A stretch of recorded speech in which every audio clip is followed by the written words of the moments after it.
Good evening, everybody. I would like to call the Government Operations Committee to order with the time being 7:48. Can I please have roll call? Folks? Here. Bongard? Here. Munn? Here. Lencioni? Yes. Gem? Here. Petrilla? Here. Wirball? Here. Pesner? Here. Weber's here. Wait, hold on. I'm here too. Oh, call for that. Sorry. Okay. It's okay. I got confused. All right. First up for omnibus vote, item 5A, we are going to remove that item from the omnibus vote. So with that being said, 5B, can I please have a motion and a second to approve? So moved. Second. Moved by Gem, seconded by Wirball. Roll call, please. Folks? Yes. Bongard? Yes. Munn? Yes. Lencioni? Yes. Gem? Yes. Petrilla? Yes. Wirball? Yes. Pesner? Yes. Kulkaitis? Yes. All right. 5A, I know Alderman Kulkaitis had some questions, so I'll let you start off. Well, thank you. This, okay, we got $74,000. It says not budgeted. So normally, we see something on the bottom that states where the money's going to come from to cover it. I don't see that here. And my second question is, how come it wasn't budgeted if it's a license agreement? Within the executive summary, the last statement is that there's a project for this year that's being deferred. That's where the money is coming from. Okay. So it'll be funded with a project that we're not going to be spending any money on this year. And so your other question was, why was it not budgeted? Right. Yeah, well, the money was budgeted for this last fiscal year, but it wasn't spent, so Okay. we're going to be spending some money that we would have spent last year, and then this would be then budgeted for next year. So instead of doing those two different things, what I'm planning on doing is just doing the project this year with money that's not being spent for another project. Okay. If you could put in that summary that way. Okay. Okay. Sorry about that. Okay, thank you. Thank you. That's all. Go ahead, Mr. Wirball. What project is going to be deferred? We had some contingency money for potentially replacing our time entry software. More just a contingency. That software is developed in-house, and there's a possibility it may not last much longer. So we put a contingency in funds for this year, but it looks like there's no concerns, so we're not going to be spending the money on that project this year. Okay, thank you. Go ahead, Ryan. So for our January, February budget workshop, would it be possible to get a refresher for all of our projected dollars that we're going to be spending for in your corner of the sandbox? Because I think at times we get turned around a little bit about, you know, what's budgeted, what's not, how this project connects with this, why we have to do this over here. And, you know, again, I'll just go back to, you know, starting the new year off right, you've got a new body together, and just having kind of a refresher of here's where we are. This is the state of, you know, IS and, you know, the money we're projected to spend, why, and going through some of those things. Yeah, well, there will be in the project detail or the budget detail, the budget we submit for the year by line item. So it should be in there within the budget detail. Can we go through? Yeah. Thank you. Talking about a little bit more digestible, I think, format is what you're looking for, about the listing of projects and how they all fit together and the timelines for those. So we will work on that as a capital expenditure list for IS as well. Thank you. Okay. Any other questions on that? I'm looking for a motion and a second to So approve item 5A. Moved by Wirball. Second. Seconded by Petrilla. All those in favor say aye. Aye. Those opposed say nay. Motion carries. The ayes have it. Thank you very much. Next up, item 6A. We have Chief Keegan talking about a master services and purchase agreement for body worn cameras. Go ahead, Chief. You have the floor.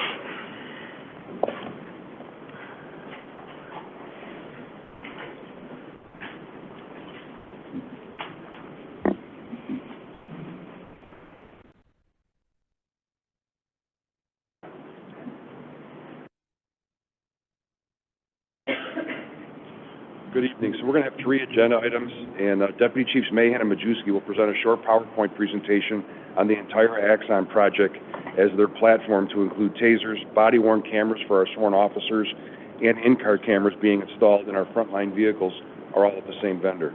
They will provide an overview of the overall technology, the Safety Act mandates, beta testing, and the funding models for each of these projects to include grants, pricing incentives, the use of escrow funds, and the purchasing cooperative we utilize in making these recommendations. Questions will be then entertained after this PowerPoint presentation, and I will proceed back up to the podium to proceed with each of the three action items as they are all standalone contracts. And of course, we will approve those on a case-by-case basis. So with that, I would ask both deputy chiefs to step forward.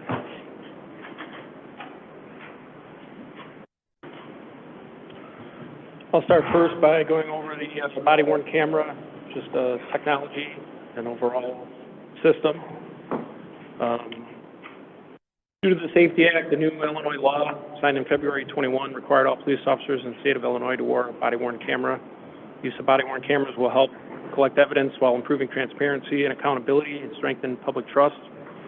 Body-worn camera requirement, the Illinois State Police and law enforcement in the smallest municipalities and counties with a population of under 50,000 must have them in place by January 1st, 2025, and we fit into that category. They must be equipped with pre-event recording of at least 30 seconds prior to camera activation and be capable of recording for a period of at least 10 hours. The pre-event record of 30 seconds means that the camera is buffering. When an officer engages in a call or a law enforcement activity, he will turn on his body-worn camera, which will start the recording. However, the 30 seconds of the camera filming will be captured as well. Typically, there is no audio on that. So, for example, if I have my body-worn camera on, I'm walking around on foot patrol, I respond to disturbance, 10 seconds into the disturbance, I turn on my body camera, it will capture the previous 30 seconds before I arrive there. So that's a feature of the body-worn camera that it has. Again, no audio is during that 30 seconds. Once the 30 seconds is up, then the audio will start on the filming.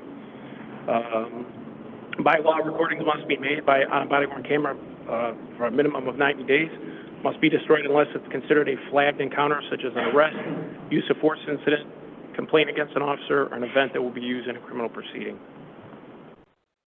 Body-worn camera operation summary. This is just a very generic information that will be contained in our policy.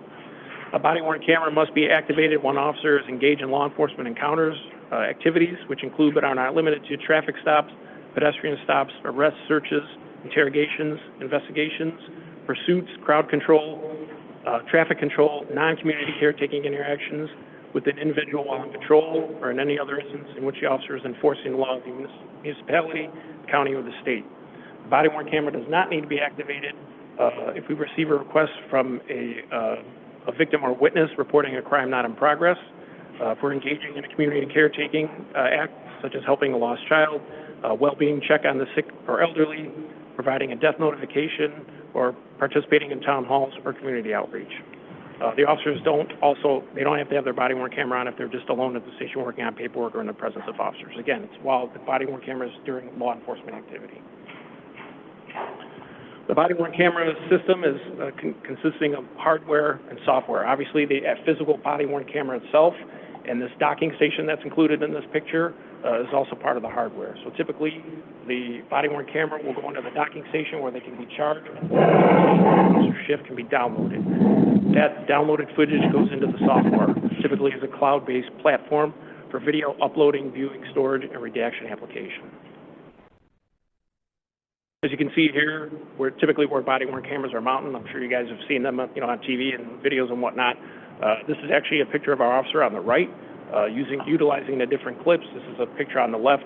Typically, the body-worn camera will be very visible in the upper chest area and the pocket area, so most people will be able to view it and know that it's on. And obviously, this location provides the best view of the footage. Squad car camera system. Some companies offer multiple camera angles, but the two most common would be the front out the windshield. I'm sure you guys have seen videos of traffic stops, a very common view, and then another camera for the back seat so we can observe the activity of the prisoner in the back seat.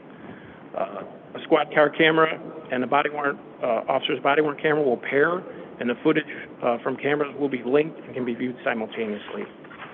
Squad car camera recording can be initiated with the emergency light activation, which will then automatically activate the body-worn camera as well.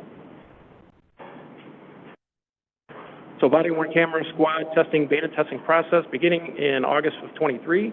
St. Charles Police conducted testing with 3 different body-worn camera vendors, Axon, Motorola, and Midwest Public Safety. Officers, supervisors, evidence, and record staff participated in various phases of the testing, processing by learning the functions of the recording the body-worn camera, along with the viewing, downloading, and redaction of the footage. Testing lasted about 30 days for each vendor, and our testing was completed on November 24th of this year. Squad car cameras, the Safety Act does not require agencies to obtain a squad car, only body-worn cameras. However, having both capabilities will be beneficial for evidentiary purposes, particularly for prosecuting DUIs, along with increased transparency and accountability. We only tested one vendor, Midwest Public Safety, with the squad car camera. Again, only officers assigned to the use of the body-worn camera utilize the squad car camera. So we didn't let other officers use it. Whoever had the body-worn camera testing it, that way they could pair their body-worn with the squad car. The squad car was equipped with 2 views, again, one out the front and one for the back seat, prisoner transport seat. During the beta testing, I sent officers evaluation and here their comments about each vendor. And in order, Axon was clearly number 1, number 2, Midwest Public Safety, number 3, Motorola.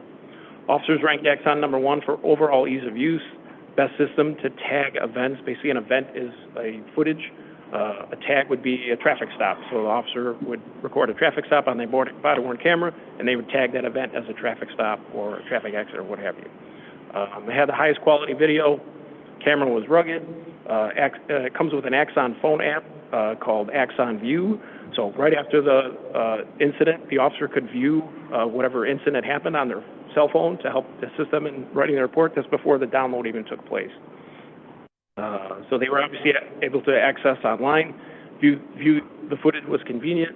Officers also found the function of the actual camera to be user-friendly, in addition to the mounting options on their vest. Body-worn cameras ranking by supervisors and record staff, handling, again, mostly the software aspect. Again, Axon number 1, Midwest Public Safety number 2, number 3 was Motorola. Staff ranked Axon number 1 due to the detailed training presentation. Evidence.com platform is easy to use. From the low-end user to officer to the high-end user, record supervisor, or deputy chief, admin viewing all the footage. And most importantly, in relation to FOIA requests, the redaction software was by far the most advanced and easiest for our staff to use. Redaction by, I mean, we have a video of somebody, people not involved in the background, typically their faces would be blurred out if they weren't involved in the encounter. Axon's overall customer service, from the sales representative to service managers, they were very knowledgeable and responsive. Immediately returning emails to answer my questions, answer questions of the staff, just very knowledgeable in their overall system use, sent us so much information. And again, before each testing, each company came in and gave a training or a demo, and Axon's was clearly the most complete, and the staff felt they got a good handle of how to use the system.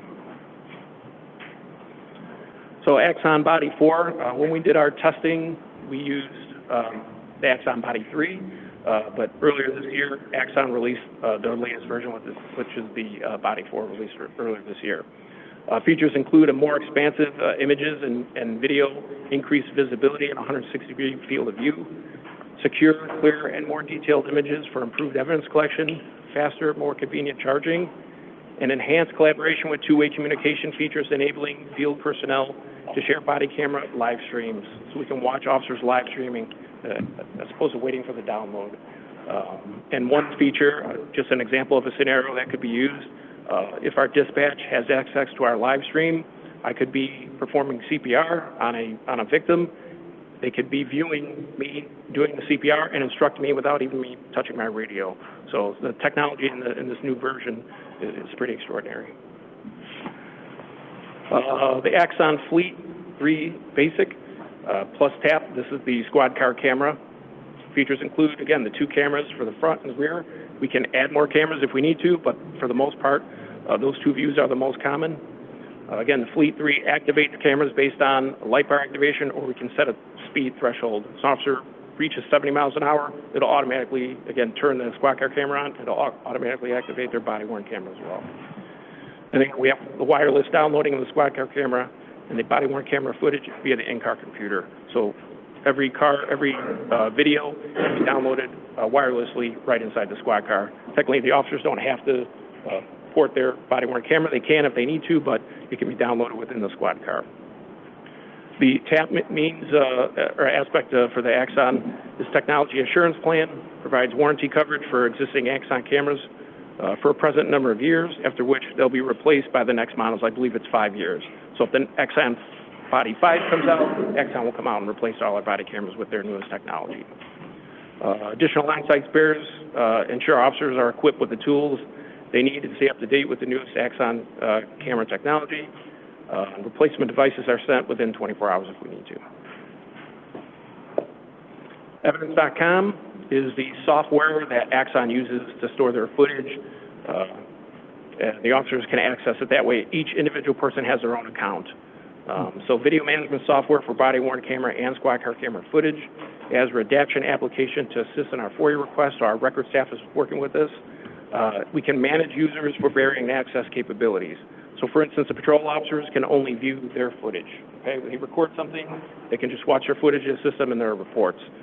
Supervisors and administrators, we can observe all the footage. Obviously, our record staff, our detectives, our evidence people will need to see additional footage to help them do their jobs as well. All footage contains an audit trail which reveals the viewing history, date, and user. So every video, you know who watches it when.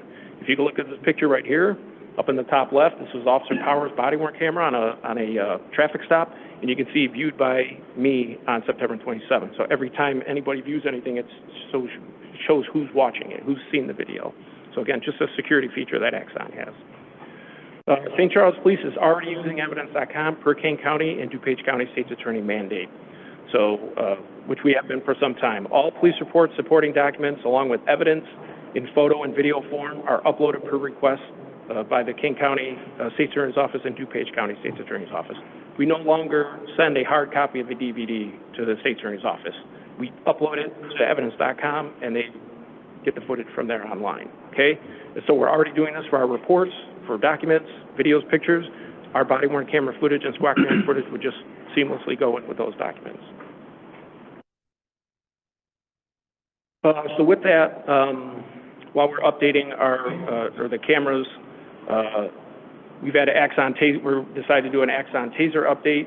The previous model, the XP26, we've had for about 10 years, so we've already been working with Axon as far as our tasers are concerned. They have a new version out called the model Taser 7 that we're going to upgrade our current taser supply. The Taser 7 features new rapid arc technology, outperforms the previous energy weapons. Spiral darts fly straighter and faster with nearly double the kinetic energy to compress loose and hanging clothing. You can see on the top level is the Taser 7, the new version. On the bottom picture of the Taser is the XP26. The Taser 7 has a 93% increase in probe spread at close range, where 85% of deployments occur. Again, we want the two points to hit the person separate, which is most effective. New Taser platform allows training and on-duty deployment tracking via Evidence.com. Again, another feature of Evidence.com. It contains 2 cartridges which can be changed by tilting the device versus the X26P cartridges which have to be manually changed. So using the XP26, if I tase somebody and I need to use another cartridge, I have to grab another cartridge, get rid of the first one, grab the other one on, put it on. The Taser 7, I just tilt it, and I already have access to the next round if I need to. And funding, Deputy Chief Mahan. All right, so now how do we pay for all this stuff that we need? That's what I'm going to talk to you about. So we are looking at purchasing this through a Sourcewell contract. So Sourcewell, if you're not familiar, state of Minnesota, municipal government funding cooperative, kind of similar to the suburban purchasing cooperative through Northwest Municipal Conference. So through Axon, Axon has a contract with that Sourcewell purchasing cooperative, so we're looking to access that. And then we've also, in working with the Axon reps, have found a way to realize some additional savings through a 10-year contract. Obviously, we knew that this was coming, that that we had to abide by this mandate. Department of Justice announced a grant. So we applied for that with our goals and objectives for this plan, and what we thought we needed to, as Deputy Chief Majewski said, increase things like transparency and accountability. So we applied for the grant, and in September we learned that we were awarded that grant. So they'll pay up to $2,000 per body-worn camera. The federal grant is only for body-worn cameras. So initially we were looking at 65, so we had 5 extra. With this, we have 60 sworn officers, and we have 5 extra cameras. In our agreement with Axon, they're going to, for every 30 cameras we get, they're going to give us 1 extra, no charge. So we'll have 62, so we don't need to do the 65. And also, as Deputy Chief Majewski mentioned, with their ability to drop ship a replacement within 24 hours if one goes bad, we don't need to have those on hand either. So we stand to gain about $120,000 over 3 years, over the 3-year grant period, for those 60 cameras. Obviously, since we're installing in-car cameras as well, there is a State of Illinois grant through the Illinois Law Enforcement Training and Standards Board. It's a reimbursement grant, so we would not be able to apply for it until 2024, but they'll pay up to $5,700 per in-car camera. So we're looking to install these in-car cameras in our 20 frontline vehicles. So we have not applied for that. I want to be clear on that, but we intend to, and the approximate award for that would be $115,000. Again, knowing that this was coming, in last year's budget, we budgeted about $117,000 originally for in-car cameras, and then moving towards body cams. We've rolled that through into this year, so we do have that money in the budget. And then also in some law enforcement escrow funds, which are funds, which are monies that come from fines and fees, court fines and fees and that type of stuff. Currently, we have about $300,000 in those funds. So the police department's recommending that we utilize those monies toward this project as well. The next slide here just kind of outlines those totals of expenditures over the next 10 years. The second to last column just shows the average savings that we're realizing from that 10-year contract. We can only do a 5-year contract with the TASER. That's all TASER will do. The 10-year contracts for both the in-car camera and the body-worn cameras come with a replacement of equipment at the 5-year mark. So at 5 years, we turn in our old body cameras, and they give us new body cameras for the remainder of 5 years of the contract. We've done that for several years with TASER. I believe we're on our 3rd contract, which just has expired this past in 2023. So we need to renew that anyways. But we've had good experience with them as far as that turnover and renewal of the devices. So with that, I'll turn it back over to Chief Keegan, unless there's any specific funding questions. I have a quick question. Go ahead, Ed. So the overall cost is $1.6 million? Correct. And with all the funding that we have currently, we're at about $600,000? Does it sound about right? About 15% is what we figured the funding that we have. Oh, 50%. Yeah, I mean, and again, I want to be clear that $115,000 body-worn hard camera reimbursement, we have not applied for that yet. We don't expect a problem in getting it. It's not a competitive grant like the DOJ one that we did. There are some based on population and that type of stuff. Okay. And then the tasers we currently have, I don't know if I could ask that now, are those going to have any life left, or are we going to just phase them out? We are getting trade-in value for those. Okay, got it. Thank you. Go ahead, Paul. My question was just, regarding the three different systems that we've looked at, what was comparability in cost? Because we just saw, the functionality.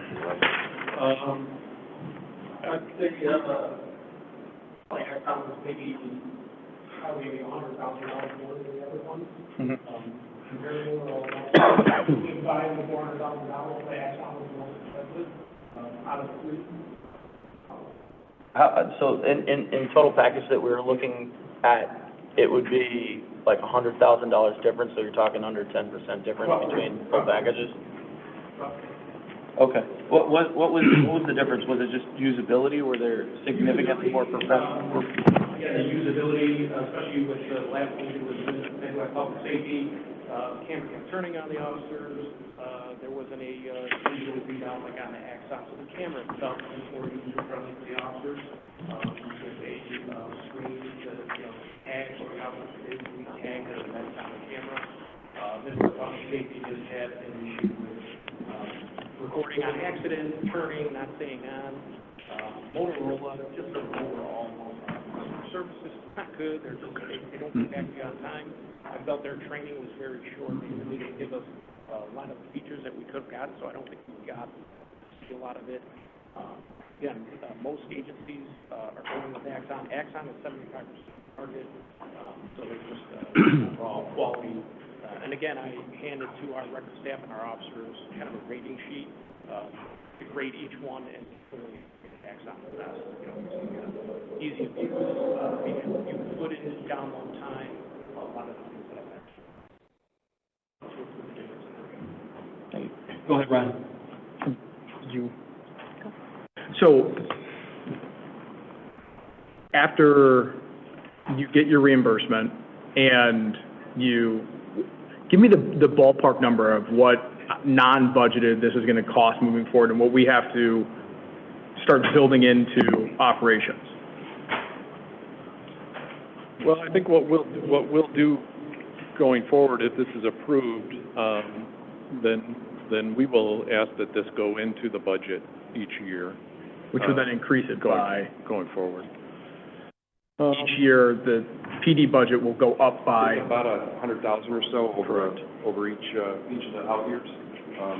We are going to offset that with the first grant we received from DOJ. Sure. We're expecting the second grant from Law Enforcement Standards and Training Board. We have about $300,000 identified in fine money. Yeah. We can allocate towards this. So I think, we're going to absorb about $600,000, I think, to Alderman Besner's question, which would leave an outlay of about $1 million over for about $100,000. Well, and where I'm going is, the reality is this is not going anywhere, and some of these programs that are helping to deflect some of these initial costs may not be there, 10, 20 years down the line. As we started tonight off talking about budget and what things we can, afford and not pay for, and when we start going into reserves to pay for other things, this is exactly the type of stuff that scares me. If you start bleeding down stuff because you're trying to cover X, and then you've got something like this that, you'd like to think that technology is going to be cheaper and there's going to be these programs, but you can wake up and if you say, hey, over the next 10 years, we've got $1.5 million or $2 million budgeted, and we start pulling from reserves, it dries up really fast, and this is exactly one of the things that I think about. Another thing is pipe replacement, and how quickly when we start pointing at what funds can help out, this is obviously something we're doing, and it's important and it's great, but understanding how it gets paid for, and how we project that not over, 5, 10, but 15 and 20 years. So one of the things that we found advantageous to that 10-year contract is that locked-in escalation, so that, we're not confronted with that 6 years down the road or whatever the case. Yeah, to give you an idea of the reason we wanted to get this, we were initially going to wait until the next budget year. And in true disclosure, they came to us and said our prices increased from 1/1/24 to 13%. Furthermore, by signing that 10-year deal, we locked in escalators of 4% over the life of the contract. With the last year being 13%, we didn't want to take that chance. We wound up getting a bundled incentive by doing all three at the same time. Obviously, we've applied for one grant. We're going to apply for a second. We've been obviously creative in some of our fines that we can tap into. So this is an unfunded mandate. We have never had cameras in St. Charles in our history. I would tell you that we're not the norm. Most municipalities have had 4, 5, 6, 7 generations of in-car cameras. The law only mandates body cams. We felt they didn't capture the true story of each and every interaction, and a lot of our interactions are traffic-based or accident-based. That in-car camera gives you a different perspective. In our mind's eye, money well spent. Well, and that's such a good point, and I appreciate that because as we're talking a lot about budgeting and things, making sure that you guys feel like you have the resources and the trust to do what you need to do for the, 5, 10, 15 years out. And as we try and figure out what direction we're going, I couldn't have said it better, so. Go ahead, Jimmy. I just wanted to know, how likely you think it is that the ILETSB grant approval is it to be paid in full? Like, you said it's not competitive, so is it likely that those would all be funded in full? It's up to $5,700 a camera, so, with these contracts and with this stuff, can anybody tell you what the price of a camera is? No, because it comes with this bundle, or whatever, and that type of stuff. So it's difficult to say that it'll be funded in full. ILETSB, the Law Enforcement Training Standards Board, says that that's how they described it, the 100% reimbursement up to $5,700 per camera. So I would say that it's close to that initial outlay for the equipment. It doesn't necessarily cover the annual software and the TAP, the Technology Assurance Plan. Is there a limit on the number that you can apply for of those? I know you said it's $5,700 per. There may be a limit of some type. Our amount of 20, based on our sworn and population, would be within that. Oh, okay. But I don't know what the top limit is of it. Thank you. Mm-hmm. Go ahead, Paul. Chief, one of my questions, in thinking about understanding that this is new technology for us and we have to get all this in place to meet the mandatory beginning date for the mandate from the state. Do we understand liability and training that goes along with this? Because when I hear you guys talking about using the best equipment, that makes sense to me when considering it's, the officers have to have the best equipment, so it's easiest to use. So we aren't caught, as we're learning how to use this equipment, caught in the wrong spot.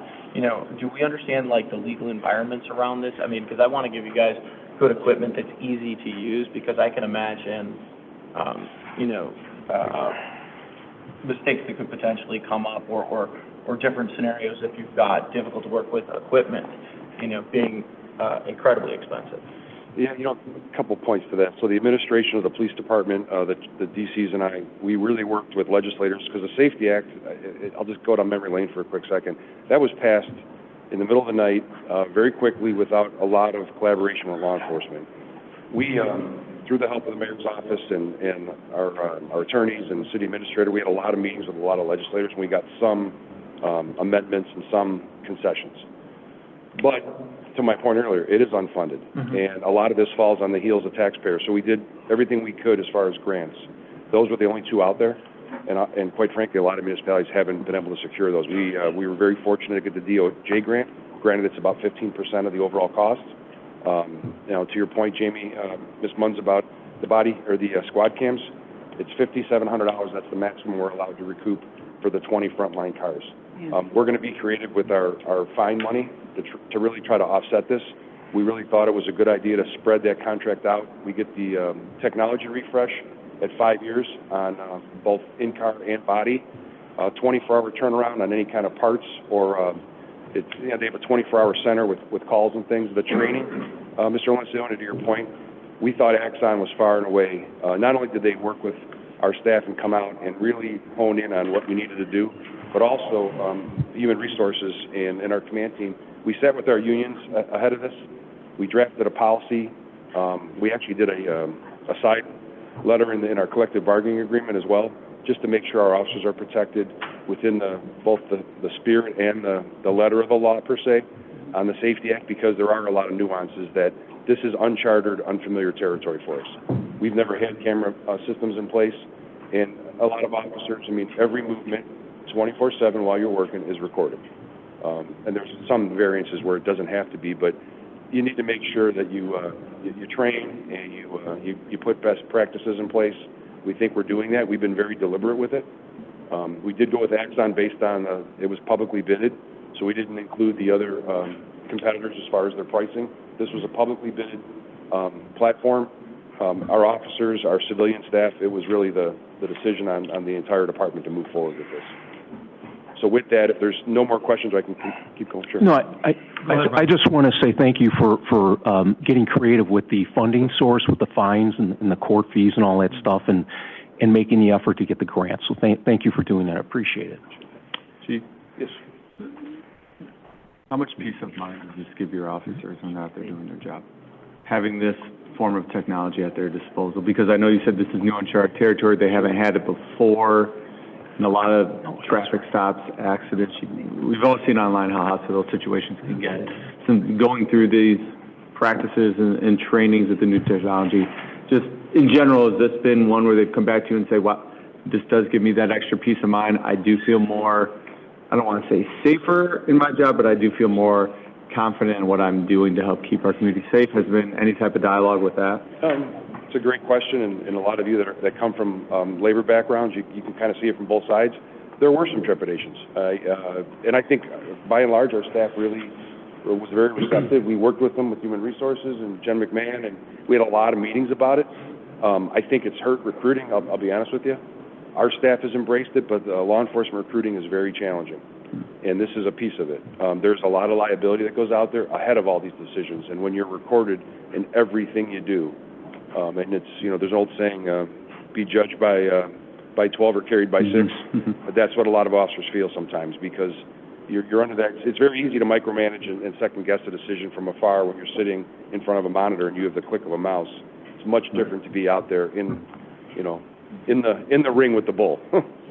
So our staff's been great, but we went at it very deliberately. So with that, if there's no more questions, can I proceed with the 3 agenda items then as presented? Okay. All right. So I'll just do a couple of remarks on each one, but I think we've covered most of it. So the first item is a recommendation to approve a resolution authorizing approval of a master services and purchasing agreement for body-worn cameras from Axon, Inc. Once again, just to reiterate, this is a 2025 mandate. We used the Sourcewell Cooperative Purchasing contract that I've identified in the agenda packet. Both states' attorney's office use evidence.com, the platform that this will sit on. And once again, we had pricing increases that we thought we'd lock this in for a longer duration. They gave us some bundled incentives. 60 sworn officers in the department. We will obtain 62 or 2 spares. We did get a grant to offset some of these costs by the U.S. Department of Justice. I want to reiterate, we do have $117,000 already budgeted, and that fine allocation that I was talking about cannot be used for the body cameras. I wanted to specify that it's recaptured from DUI arrests, narcotic arrests, traffic fines, and it's clearly in the Illinois compiled statutes that it has to be used for the enforcement of that, and it has to be equipment-based in the field. So we believe we're going to use those fine monies for the in-car solution, not the body camera. So with that, this is a 10-year contract, and I can answer any questions that the committee might have. Any questions? Moved by Ryan, seconded by Gem. Roll call, please. Folks? Yes. Bongard? Yes. Munn? Yes. Montioni? Yes. Gem? Yes. Petrola? Yes. Wirball? Yes. Besser? Yes. Kulkaitis? Yes. That, motion carries. Item 6B. Thank you. Recommendation to approve a resolution authorizing approval of a master services and purchasing agreement for police in-car video systems from Axon, Inc. Once again, this is not a mandate from the Safety Act. We believe this augments and complements our body cam footage. This was beta tested along with a few other platforms. This too was a part of the master services agreement from Sourcewell. We are going to seek reimbursement from the Illinois Law Enforcement Standards and Training Board for $115,000, which is $5,700 per camera. The 20 vehicles that we've identified are our frontline cars, meaning there are marked cars and the squads that go out there in the field with the officers that are assigned to patrol duties. Administrators, investigators are not going to be mandated to have cameras in their squads. Once again, we will look to work with finance. I've already submitted some proposals on that fine allocation we talked about. We'll implement that in the out years of the budget. This, too, is a 10-year contract, and I'd be happy to answer any questions you might have. Looking for a, Move for approval. moved by Wordball, seconded by Bongard. All those in favor say aye. Aye. Aye. Those opposed say nay. Ayes have it. Motion carries. Item 6C. Thank you. So this is a recommendation to approve a resolution authorizing approval of a master services and purchasing agreement for police tasers from Axon Enterprise, Inc., and the subsequent declaration of current tasers as surplus property for the purposes of trade-in and credit. Once again, we've had 3 5-year contracts with Axon for X26 tasers. Our current contract has expired. Knowing that we were looking at this purchase as potentially a bundle, we hit the pause button on that. We are going to trade our X26s in for credit and purchase 12, which cover our officers assigned to patrol duties, 12 Taser 7 models. This contract is for 5 years. Taser does not do a Taser contract longer than 5 years, unlike their video and in-car systems. Once again, we were offered bundled pricing. This was bidded through the Sourcewell Purchasing Cooperative, and with that, I can answer any questions you might have. Questions? Moved by Ryan, seconded by Gem. All those in favor say aye. Aye. Those opposed say nay. Ayes have it. The motion is carried. Thank you very much, Chief, for those ones. Next up, we have item 6D. Again, another presentation by Chief.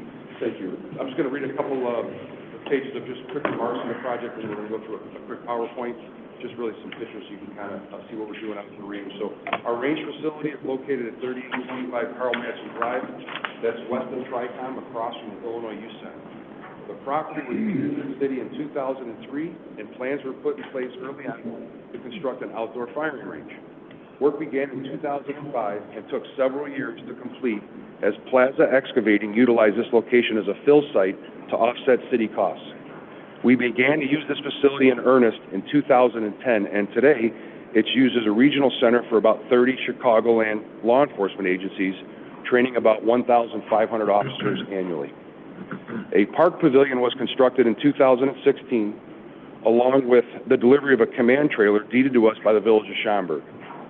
Geneva and Batavia gave monetary donations early on in the project in the early 2000s, whereas Schaumburg donated a command trailer to us, and Kane County allows us to use their indoor range, and vice versa at no cost.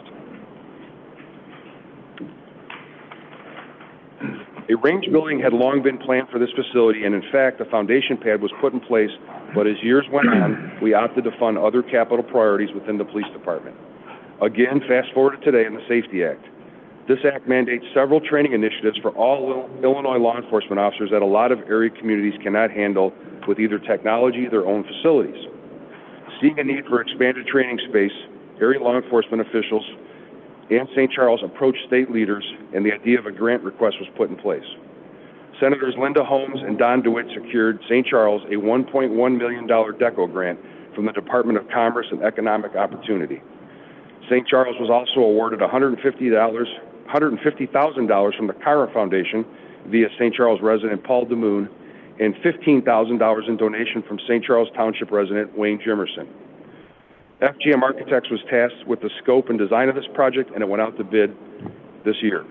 Our building will consist of a 3,600 square foot compromised space of a virtual simulator room, a classroom, a garage and storage space, and 4 restrooms, 2 of which will be accessible from the outside, similar to a forest preserve or a park pavilion.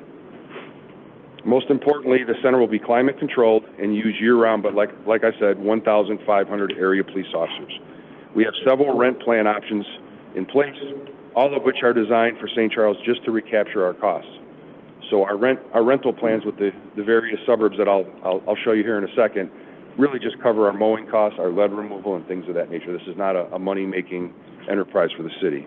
The bids were returned just about 2 weeks ago, and KWCC, I think there they are, KWCC from Montgomery was selected as the lowest responsible bidder. 3 total bids were received, and the entire construction cost of $1,239,000 will be funded in total by grant funds received to the city of $1,265,000. We are looking to get started with construction commencing right away. Substantial completion with a ribbon cutting is planned for June of 2024. I'd like to go through just a couple of slides just to kind of familiarize the committee with what we're doing. So that's the current range as it sits today. Once again, just west of Tricom. You'll see that shelter, that pavilion that we put in place in 2016. The storage containers there. We have a Connex box that all of our materials, targeting systems and things of that nature. We have a gator that we use out at the range to transport things back and forth. And we have that command trailer that I talked about from the village of Schaumburg.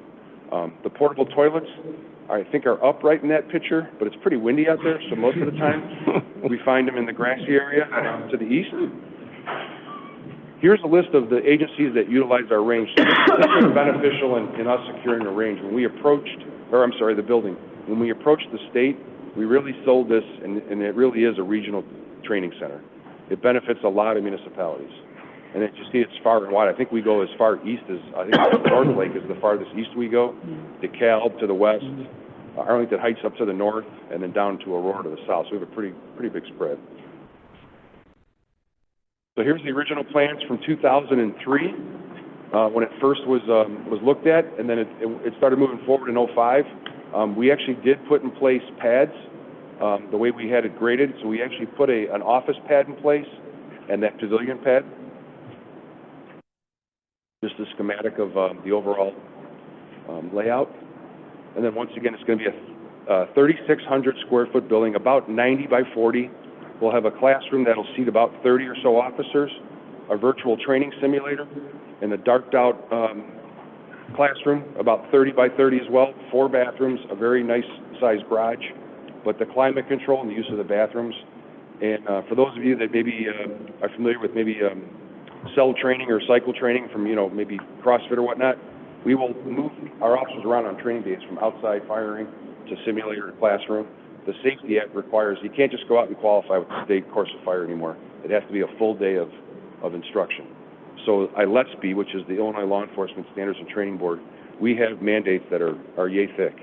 And there's a lot of classroom. CEU hours, a lot of you might refer to them as.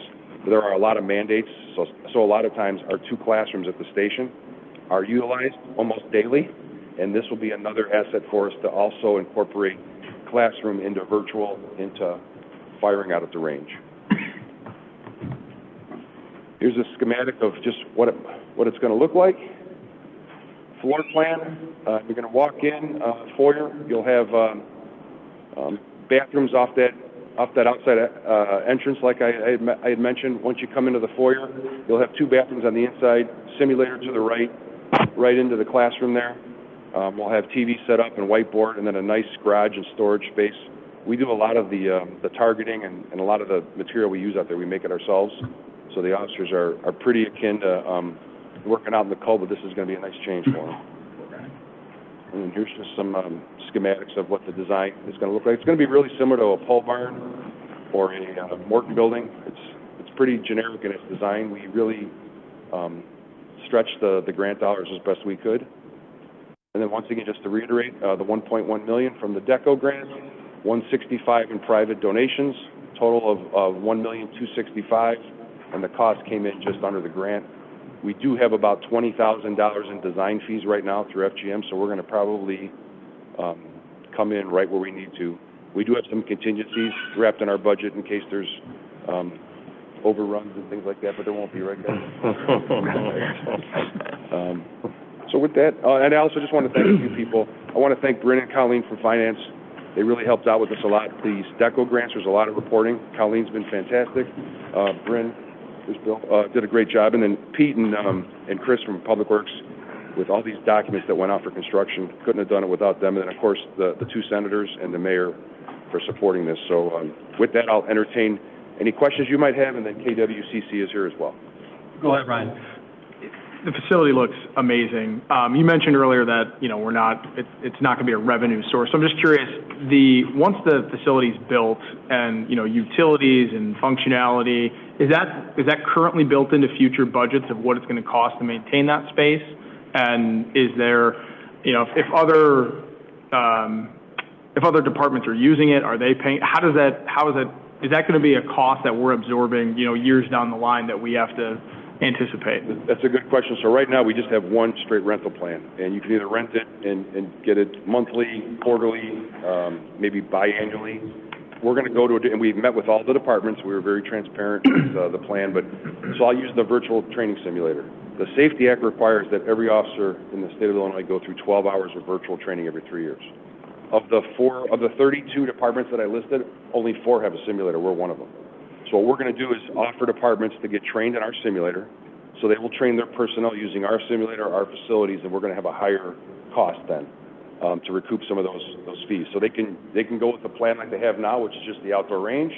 They can have a plan where they use the simulator and the range, or they can have a plan where they use the simulator, the range, and the classroom. Each of those is going to be designed to cover our costs, whether it be utility costs, maintenance to the building, and quite frankly, I think we looked at a spreadsheet of the 12 years we've been operational. We have made a little bit of money, and we've set it aside and really just done some improvements. We fenced the range in. We had someone actually penetrate the range on top with a canine as we were firing.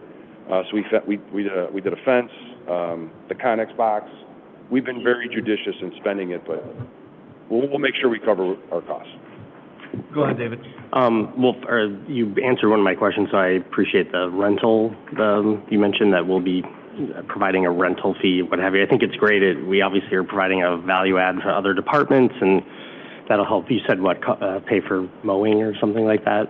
Yeah, if we mow it, we have to replace the mound that we fire in, and there has to be a lead removal done with that. So there are some ancillary costs to it. Right. No, and it makes sense, and so this is great. I think I'm rather proud that we're going to have this and, be able to offer that to others around. But my other question, it's a question, it's more of a comment too. So, oftentimes we look at bids, we're in Government Services Committee, and so there's some additional details that you can look through. And so I'm looking through the packet, and don't worry, gentlemen, I'm supporting your your bid. But I'm just curious, they are different, they're the lowest bidder, so that makes sense, in terms of financing. But when you're dealing with a police facility like this, what kind of rationale, without getting into the weeds, what put them over the top? I'm just kind of curious. Other than just being the lowest. Well, they met every benchmark that we set in our bid packets. We had a number of requirements from bonding. Everybody that was interested in bidding had to attend an orientation. They did that. We did have 4 bids. 1 was incomplete, and then 3 were advanced. So you'll see in our bid document, you'll see a check mark. We required a lot. You'll see, I think, about 20 columns or so. And I don't really do this all that often, so Bill, maybe help me if I... Oh, yeah, and I'm not trying to put you on the spot. I was just curious. One of them is, $100,000 more, so obviously they just were charging their services are more expensive. We were really pleased that, all were pretty tight to have a project of this scope, and the 3 of them were in about $100,000 one another, and they came in right where we needed them. We really wanted to do this with grant funding. So I was pleased with the end result. Actually, we all were, so. Right. Okay. Just curious. Chief, I have a couple questions. What, is there any restrictions on the kind of rounds that are used there as far as ammunition? Or what's allowed, I guess, or not allowed? There's not, it's handgun ammunition up to .45 caliber, and then rifle, there's very few that are using .308. That would be, some of sniper observer teams from the SWAT team, but generally it's a .223 ammunition. And then is there any storage of any weapons or ammunition on site? No, we won't have any of that. We will have the Vertra system out there, so we're looking at security measures for that. But no weapons or ammunition is stored out there now in the Connex box, or won't do that. Thank you. Go ahead, Brian. Is there anything happening with parking? Do you need, or is it just staying the same, or? We are going to increase our parking load. We work with community development on that. So right now, we started with gravel. We went to a paved system. We are going to increase our parking load by, is it 12? Without looking at the document, I believe there is some expansion to that. Okay. All right. Thank you. And restoration as well, as far as seat blankets and things. It'll be restored where it currently sits. Any other questions for Chief? Move for approval. I'd like a motion. Second. By Petrillo, seconded by Wirball. All those in favor say aye. Aye. Those opposed say nay. Ayes have it, the motion carries. Thank you very much, Chief. Next up, we have item 7A. Chief Swanson, you have the floor. Good evening. I'm evidently the caboose at the end of this long meeting train. Tonight, I have to start out with, I'm not asking for $1. As part of our regular work with the Board of Fire and Police Commissioners, we go over the rules and regulations, how they operate, how their meetings function. They were last updated in 2017. We're bringing forward a request for an ordinance to update their rules as of now 2023. They were approved by their board on November 27th at their meeting a week ago. And because this is part of the city ordinances, we're asking for an ordinance adopting the new rules and regulations, 2.24.060 of the municipal code. So, Chief, I see no things redlined or underlined or anything, so I'm assuming that nothing changed? No, there were changes, very basic. A couple things to meet law. Application process for police had to change. They changed their order of business. The examination process and scoring was slightly modified. And we also went through to make sure everything is gender neutral in the text. So to clean that up.